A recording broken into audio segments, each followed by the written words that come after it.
Well, this garden does really give you some fantastic planting ideas for your home garden, both in terms of wildflower gardening and flower meadows, planting trees, but the architectural structure. And it's very much a working garden, continuously being redeveloped and replanted, as you can see here. Plenty of young plants in this working garden being grown on for planting out. Lovely arch has been created here for the sweet peas that are just starting to come into flower. A lot of work's gone into combining a crane and string rope structure here. Give these peas fantastic support. This little kitchen garden's a series of raised beds with a central area with a massive pot with a permanent planting of a fig tree, but around the base got more terracotta with a variety of salad crops coming on, and then the supports for the vegetables still in the early embryonic stage in this season. Watering tubes that have been put in place, very interesting to save on labour, and actually watering onto what are these very large raised beds.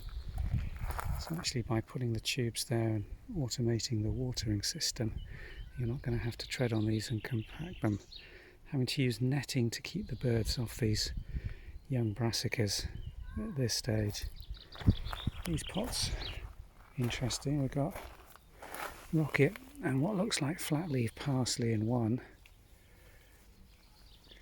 variety of mints, looks like apple mint in that, and a red mint, maybe even a peppermint, that one. And then the plantings are repeated all around the base of the fig tree.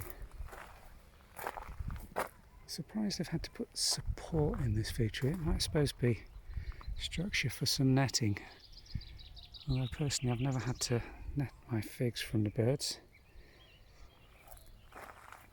Lemon balm around here as well.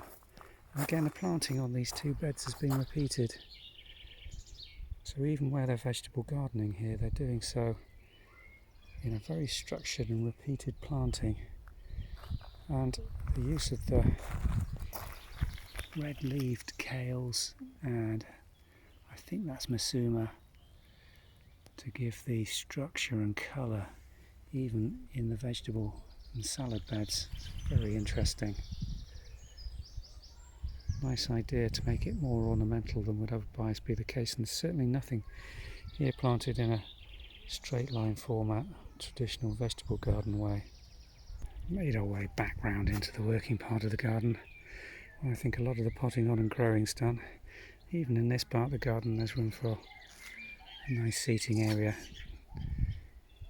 because it's in its own way a very beautiful element of each garden. If you can have the working parts looking this good, then the show bits are going to look equally as beautiful. And behind it, a lovely greenhouse. Let's go and have a look in there.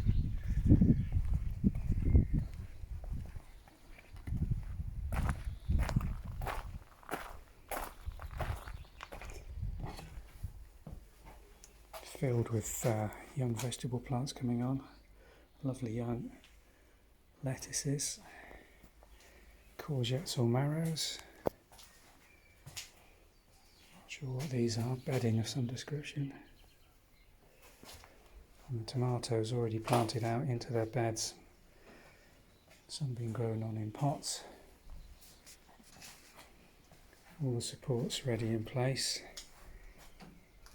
Presuming those are cucumbers. Yes, it does say Fem's pot cucumbers growing up that net, and then plenty of young plants all being grown on, using every bit of this space. Well, that's interesting. I've been trying to get some basil germinated at home and it's just been too cold for it, but here they're doing very well already. Already starting to get a bit of green fly on that. So that's growing away nicely, but a real nice working greenhouse.